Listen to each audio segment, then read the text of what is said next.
Our poem is Television, and the poet is Roald Dahl.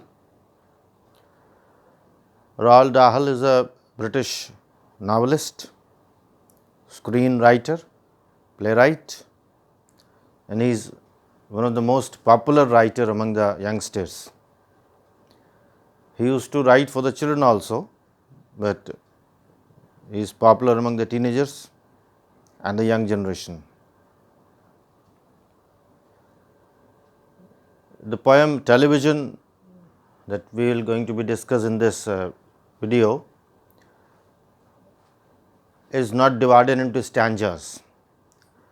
It's a critical satire. It's a 94 lines continuous discussion. And in this poem, Dahl has critically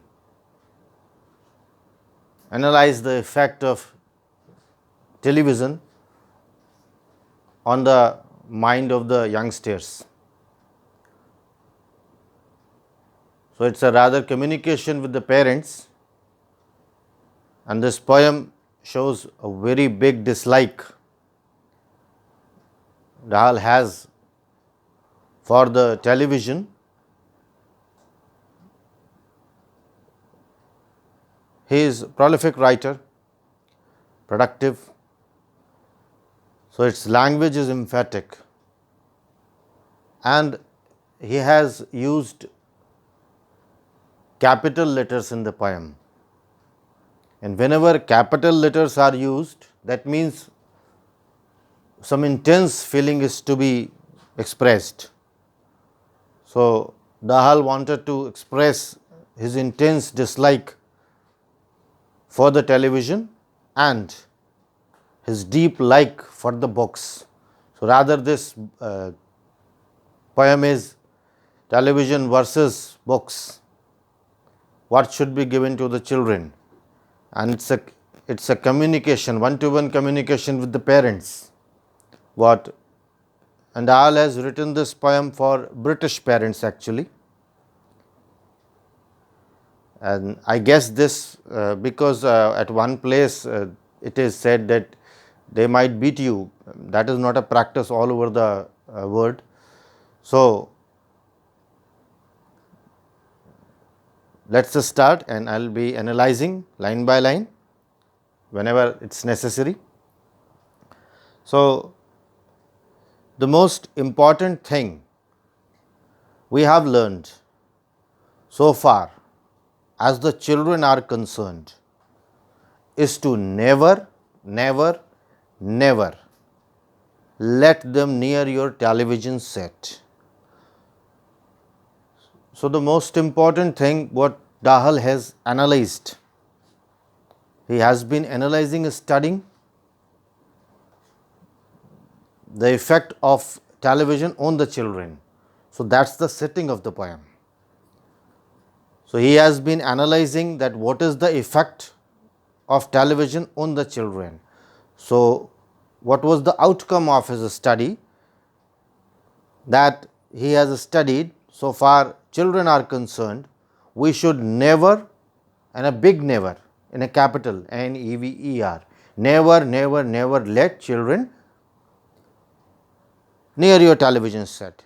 So, we should not allow any children to near to our television set, or better still, just do not install that idiotic thing at all.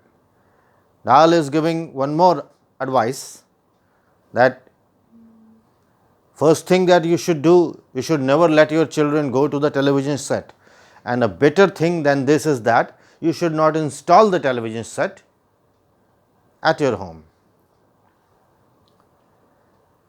In almost every house we have watched them gaping at the screen. So, as I said, Dahl has studied, and after studying he is reflecting his results, that these are my observations. So, in almost every house he visited, what did he saw? He just saw children gaping, opening their eyes without closing their eyelids, watching the TV screen. So, in almost every house, children are gaping at the screen. They loll and slop and lunge about. So, what are their postures?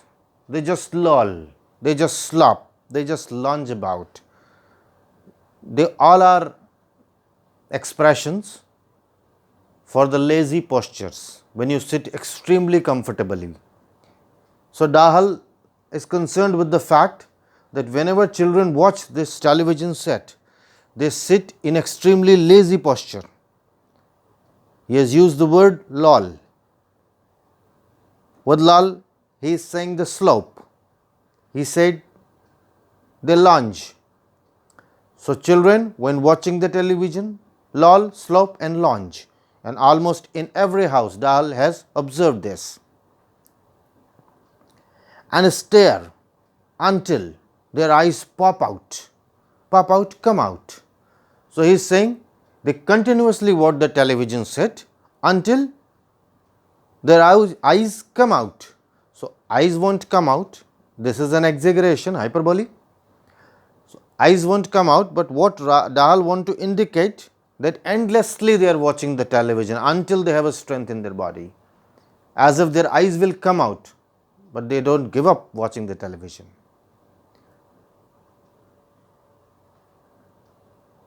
Last week, and in a bracket it has been given, last week in someone's place we saw a dozen eyeballs on the floor. So, here he is amusing, making a joke, making a fun, that last week in someone's house he saw a dozen eyeball lying on the floor, means their eyes popped out and they are lying on the floor. A dozen eyeball, that must be observation of 6 children, because each must have been 2 eyeballs.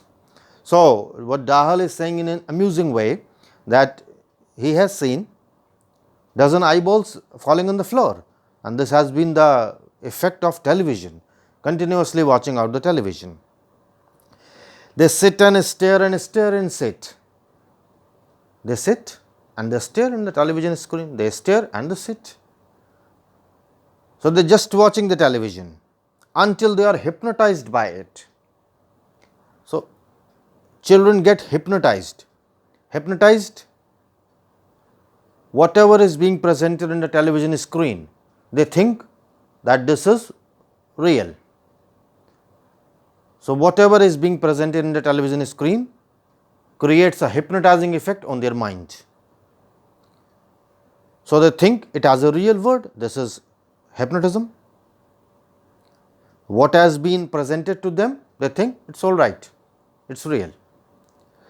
So, they stare, as I said, they sit and stare and sit until they are hypnotized by it, until they are absolutely drunk, and they are hypnotized to a limit that they feel drunk of whatever is being presented by the television. So, rather they are drunk and hypnotized, because they are sitting and staring. With all the shocking ghastly junk. So, with what they are drunk? They are drunk with the ghastly junk that is being provided to them. So, Dahl is very much disappointed with the material that is being shown in the television. He is saying it is a ghastly junk, it is a junk, it is of no value. And he does not only say it junk, he uses the adjective ghastly. So, he is expressing his extreme feeling that they are hypnotized with this ghastly junk. Oh yes, we know it keeps them still, they do not climb out the window still. Now, up till now Dahl has expressed his opinion, his observations regarding the effect of television on the children. Now, he is putting a question, now he is focusing on the parents, and he is saying that yes,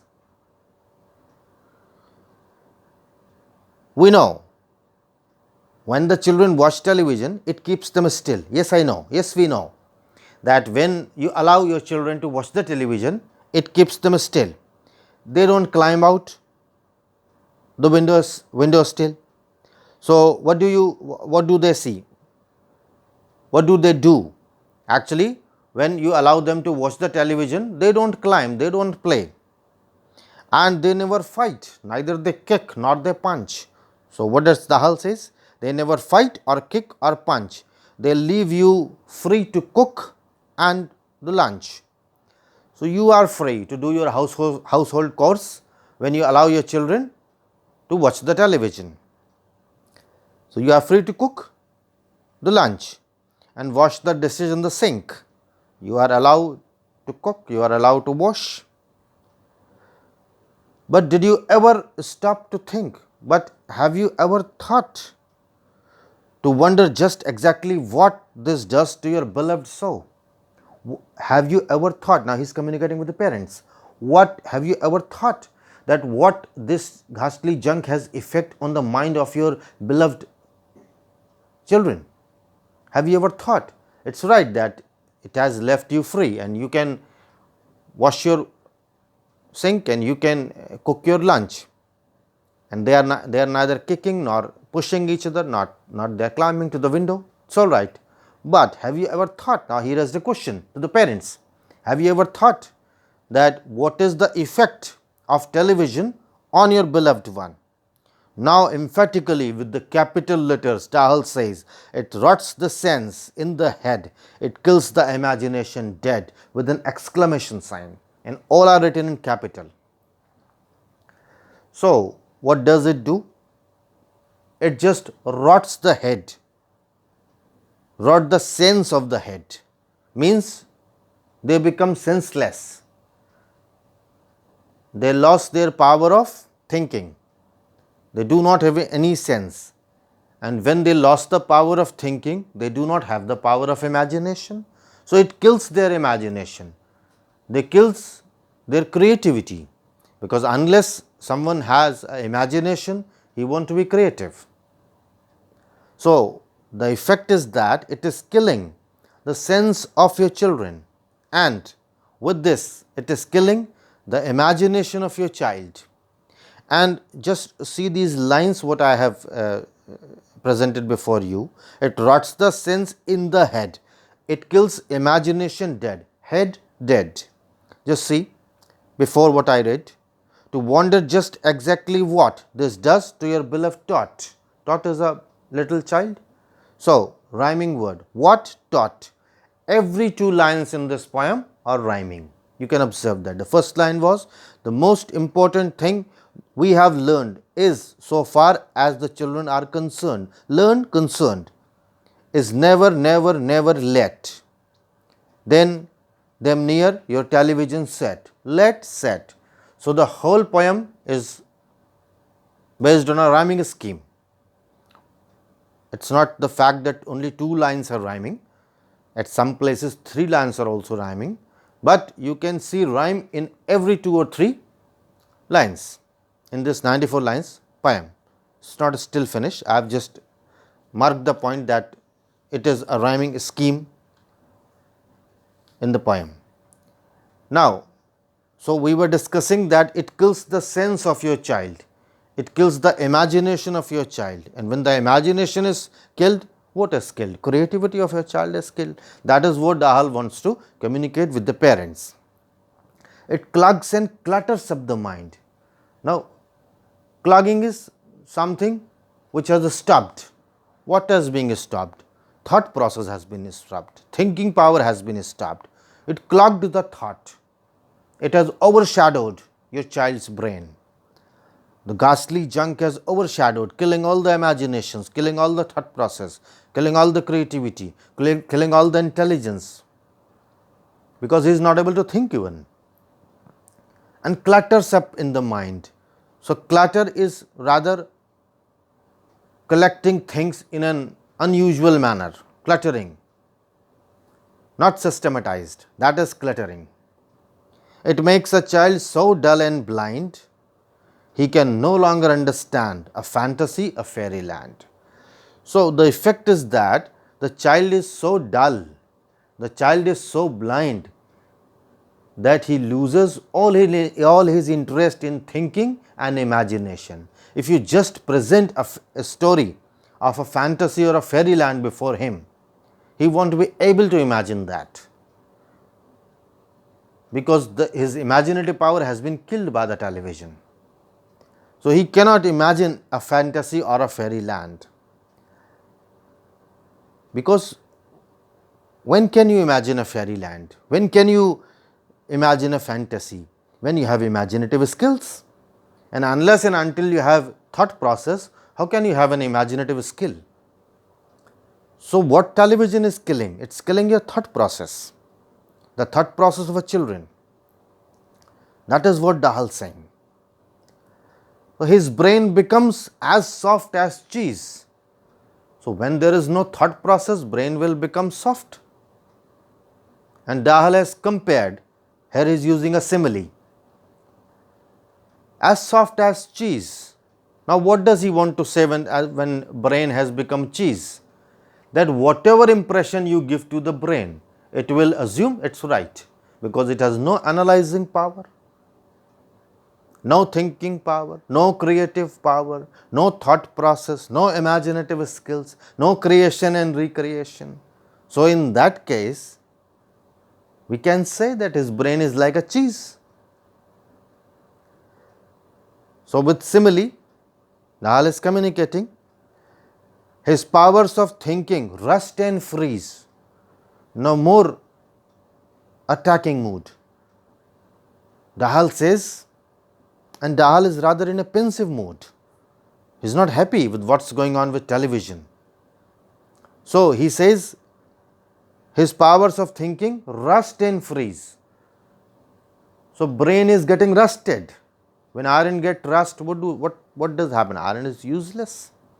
So, when brain get rusted and when brain get freeze, so with what it get freeze? By the thought process. Thought process is not allowed, because as Dahl has indicated, it is clogged. The things presented by the television are cluttered in his mind. His imaginative skills are gone. So, in that case, his power of thinking is badly affected, it is rusted, and rather it is freeze. He cannot think, he is not able to think. That is what I am saying again and again. His thinking powers are lost. He only sees, he can only see with his eyes what is being presented to him, because his mind is like a cheese, and whatever is being presented to him, he thinks it is all right. For every impression, the answer is yes. He is not able to analyze, he is not able to combine, recombine anything. So, in that case, he only sees. Now, again, Dahl is raising question to the parents. All right, you will cry, all right, you will say, but if we take away the set away, what shall we do to entertain our darling children? Please explain. So, parents will argue that if we take away the set, then how will we entertain our children? Can you give the answer? So, they are saying, our darling children, please explain. Well, answer this by asking you, what use the darling ones to do? How used they keep themselves contented before this monster was invented? Now, Dahl is answering the parents. Dahl is putting a question against a question. He is saying, just answer me that what you used to do when this monster was developed. Now, what he is saying to television, a monster. So, ghastly junk, monster. These are the adjectives he is using for the television. So, he is putting a question in answer to a question, that could you answer that before this monster was invented, what your darling ones used to do, and how they were contented, satisfied, how they were satisfied. So, have you forgotten? So, he is asking the parents, have you forgotten? Don't you know? Well, say, it is very loud and slow. So, have you forgotten? Don't you know? I will say it very loudly but slow. Means syllable by syllable, word by word, I will say. What I'll say? They used to read. They read and read and read and read and then proceed. Just see the rhyming scheme. Read, proceed.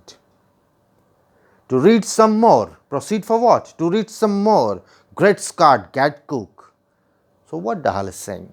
When this monster was not developed, children used to read and read and read and read and then proceed to read more. And then he is expressing, Great Scott, cat cooks means that's the these are the expressions for expressing his surprise, positive surprise. So, one half of their lives was reading book. So, he is asking the children, have you forgotten that one half of the life of the children was reading book? The nursery shelf held their books galore. Books cluttered up the nursery floor. So, there is a nursery room in which children are placed. So, the shelves there in the nursery room, and the floor in this nursery room was filled up with books. Galore means numerous books, large number. So, the nursery shelves held the books and the books were cluttered. Cluttered with what? Obviously, books on the floor. So, books were cluttered on the floor. So, and what he has said, that he saw eyeballs on the floor. So, books were cluttered on the floor, and in the bedroom by the bed, and in the bedroom also there were books. What were for the books in the bedroom? To be read more. And what was the content of those books? The content of those books were dragons, gypsies, queens, whales. He is saying, such wondrous, fine, fantastic tale of dragons, gypsies, queens and whales and treasure islands and distant shores. So, the stories were of, as I said, dragons, gypsies, queens and whales and treasure islands and distant shore. So, these were the fantastic stories that the children used to read. And there were fantastic ideas where smugglers rode with muffled oars. So, and pirates wearing purple pants and sailing ships and elephants. So, the subject matter of these books were the smugglers, and they were oaring their boats with the muffler around their mouth, muffled oars. They were putting the muffler in the oars so that they cannot be seen. And the pirates, the thief of the seas, oceans, wearing purple pants. So, the imagery has been produced. So, purple pant wearing and sailing ships and elephants. All these were the subject matter of the books. So, what was this doing? It was creating the imagination of the child. And cannibals crouching round the pot. So, cannibals are the people who eat human beings. So, cannibals were the subject matter of these books, and they were just crouching the pot. They were having a pot and stirring away something hot. So, in that pot there was something hot that was boiling, and what was that hot? If we just read the book, we get the sense of a smell. It smells so good. What it can be? Good gracious, it's Penelope. So, if someone imagines what it be, he will get a smell of that, and it's as sweet as Penelope. So, Penelope was assumed to be very beautiful. She was a wife of Odysseus. So, the poet is comparing that smell with the smell of Penelope. The younger one has the Beatrix Potter. Now, as Dahl is himself popular among the youngsters, he is again giving a reference of a female poetess, Beatrix Potter, that the younger ones used to read. What was the subject matter of their books? Mr. Todd, Dirty Rotter. So, these were the subject matter. These were the things, these were the books that were being given to the little ones. and Squirrel, Nutkin and Pigling Band. So, Squirrel Nutkin was a squirrel that used to collect this nuts whole day, and the Pigling Band was a lazy pig. And Mrs. Tiggy Winkle used to be the very crafty lady, and the subject matter was how this camel got his hump and how this monkey lost his rump. So, these are the stories that they used to study, and Mr. Toad and Mr. Rat and Mr. Mole, these were the main characters who used to create an imagination in the mind of the children. Oh, books, what books they used to know, those children living long ago. So, they were fantastic books they were knowing. So, please, oh please, we beg, we pray, go away and throw away your TV sets. So, he is saying that just go away and throw your TV sets out, and its place, what you should do, you can install a lovely bookshelf on the wall. So, you have to install a lovely bookshelf in place of this TV set. Then fill the shelves with lot of books, and after this what you should do, you should fill lots of book in your bookshelf, ignoring all dirty looks. So, children will have a dirty looks on you, but you should ignore them. They will scream, the scream and the yells, the bites and kicks, and children hitting you with a stick. So, children may hit you with a stick, children may scream, children may yell, children may bite, but you should ignore all these. Fear not, because we promise. What Dahl is saying? Dahl is promising that I am promising that in about a week or two of having nothing else to do. So, within a week, when they will have nothing to do, what will you do? They will now begin to feel the need. Now they will feel the need of what? Of having something to read. So, they will try to read something. As once they start, oh boy, you watch the slowly growing joy. So, as they once start reading, so they will create an interest in that. They fills their heart, they will grow so keen, they will all wonder what they have ever seen. So, when they start reading, they will be full of joy and they will wonder what they were watching up till now. Here Dahl is indicating about the television. So, he is saying what up till now they have been watching will seems ridiculous to them.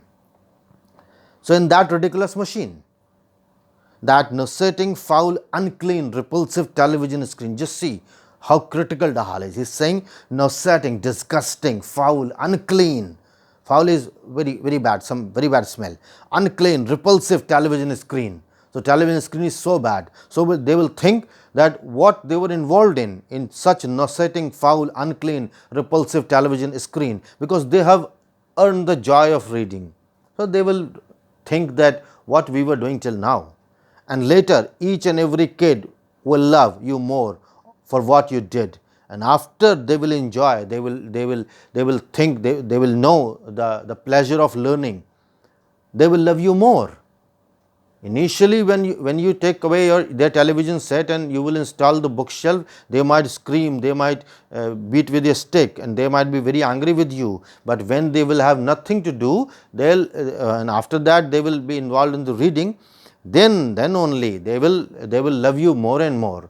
So, this is Dahl's poem, and rather here he has given a clear message, a very emphatic message, a very strong message. No television at all. Only books are to be given to children, because television is going to rot all their thought process and imagination. So, thank you for watching.